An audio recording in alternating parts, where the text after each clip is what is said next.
Hey everybody, Spryzen here. The other day, Gacha content creator Braxophone uploaded a great video talking about the state of ArknightsEndfield, and the lack of reasons players have to actually play the game. I found this topic interesting and wanted to bring the conversation over here for a more in-depth discussion. I agree with most of the things Brax said, but there are some points I find debatable. I'll link the video in the description. Just a disclaimer, if this is your first time viewing my content, I like to talk about things I find interesting in the gacha space and use some controversial topics as a springboard to have a cordial discussion with you all. This is in no way a battle horn to start a war with any creators. We like to be respectful here. No hate towards anyone. Anyways, let's get into it. One of the main takeaways from this video was the opinion that ArknightsEndfield respects your time too much to the point of diminishing returns and a loss in player retention. While I do agree that ArknightsEndfield respects your time a lot more than the average gacha game, I do not consider this a detriment.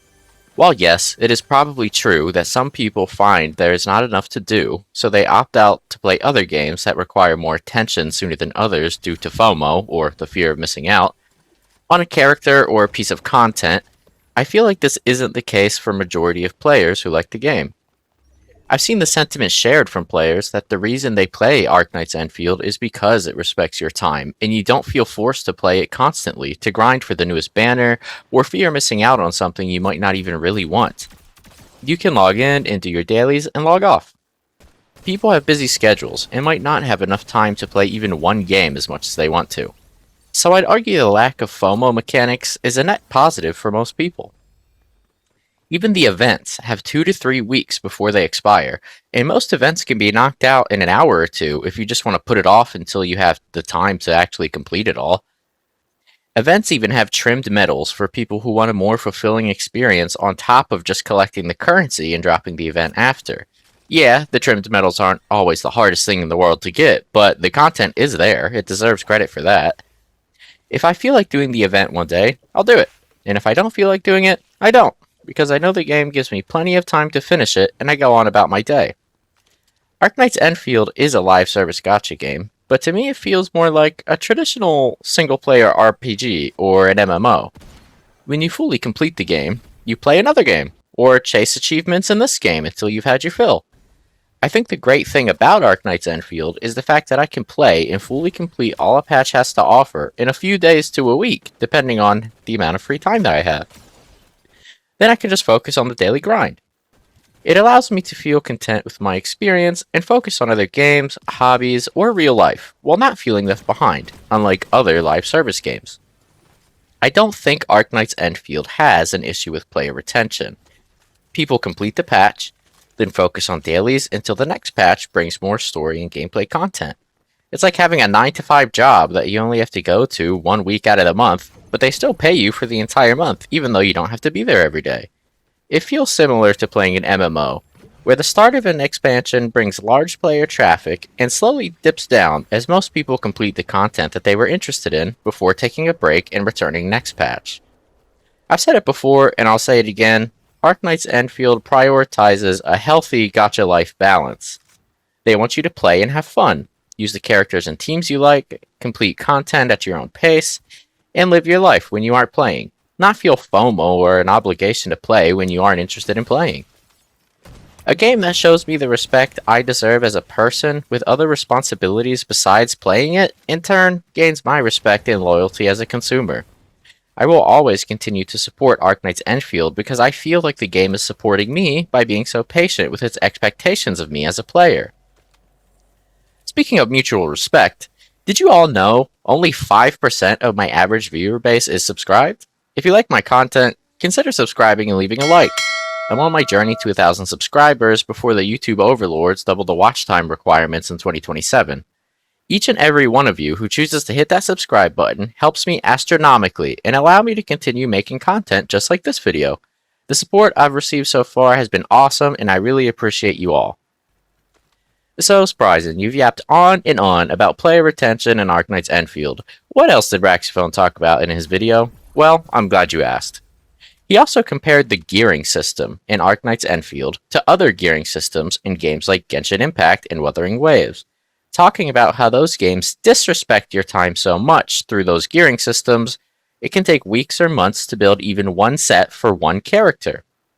But in ArknightsEndfield, you can have the factory produce those items for you while you're offline, so you don't need to log in at all. Basically inferring that ArknightsEndfield took Genshin's gearing system to the opposite extreme. So respectful of your time, you don't even have to engage with it. I don't think that this could be further from the actual situation. First of all, while yes, you can craft the best gear relatively quickly, to actually max the gear's stats to their full potential, you need to artifice the gear.